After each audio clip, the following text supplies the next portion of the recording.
কার BSF, কেন তুমি আটকাওনি? তোমার বিরুদ্ধে কি হবে? বিএসএফ এর উপর কেন রাগ তাকে আর চেপে রাখতে পারলেন না মুখ্যমন্ত্রী? উত্তরবঙ্গ থেকে শুরু করে নদিয়া সফরে বেরিয়ে কদিন ধরেই বিএসএফ কে ক্রমাগত আক্রমণ করছিলেন তৃণমূল কংগ্রেস নেত্রী মমতা বন্দ্যোপাধ্যায়। সীমান্ত এলাকার মানুষ যাতে বিএসএফ কে বিশ্বাস না করে তার জন্য সওয়ালও করছিলেন তিনি। বলছিলেন সীমান্ত এলাকায় বিএসএফ কার্ড দিচ্ছে, সেই কার্ড দিলে এনআরসির আওতায় পড়তে হবে। গ্রামে গঞ্জে ঢুকে কোনো অত্যাচার করলে সঙ্গে সঙ্গে থানায় এফআইআর করবেন, এটা মাথায় রাখবেন।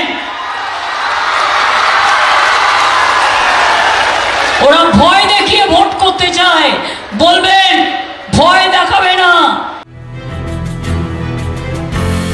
মুখ্যমন্ত্রী রানা এমন অভিযোগ অস্বীকার করেছিল বিএসএফ।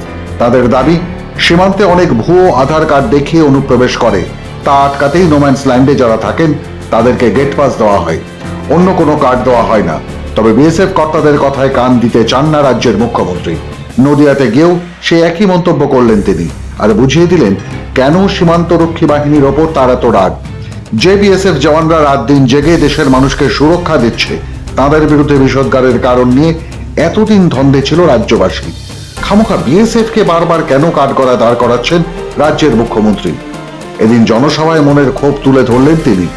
কয়লা কেলেঙ্কারি থেকে গরু পাচারের কেলেঙ্কারিতে যখন তার দলের নেতারা জেলে, যখন এই কেলেঙ্কারির জেরে ইডির নজরবন্দি তার ভাইপো অভিষেক বন্দ্যোপাধ্যায়, তখন রাগ আর চেপে রাখতে পারলেন না মমতা ব্যানার্জি।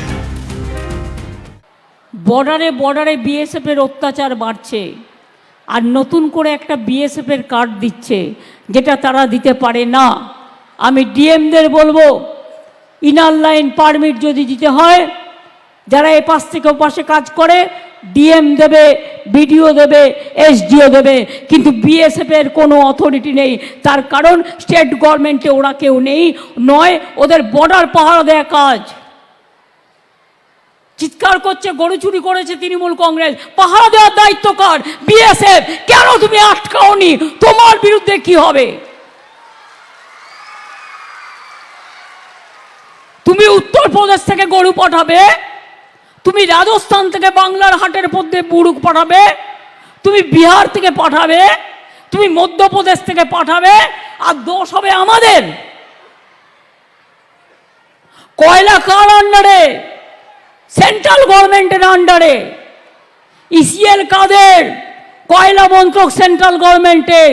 বিসিএল কাদের? সেন্ট্রাল গভর্নমেন্টের। তোমরা চুরি করে বেড়াবে, আর তুমি মহারাজ সাধু হলে আজ আমি আজ চোর বটে।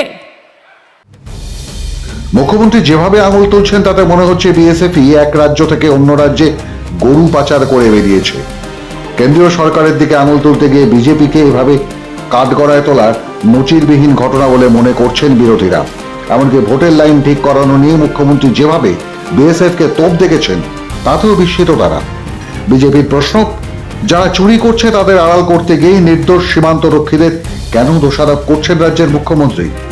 তাহলে কি প্রধানমন্ত্রী আবাস যোজনা থেকে সড়ক যোজনা বা প্রাকৃতিক বিপর্যয়ে কেন্দ্রের পাঠানো টাকা যেভাবে নয়ছয় হয়েছে তার জন্য অন্যের দিকে আঙুল তুলবেন মুখ্যমন্ত্রী? নিজের দলকে বাঁচাতে এতটা নিচে নামবেন তিনি?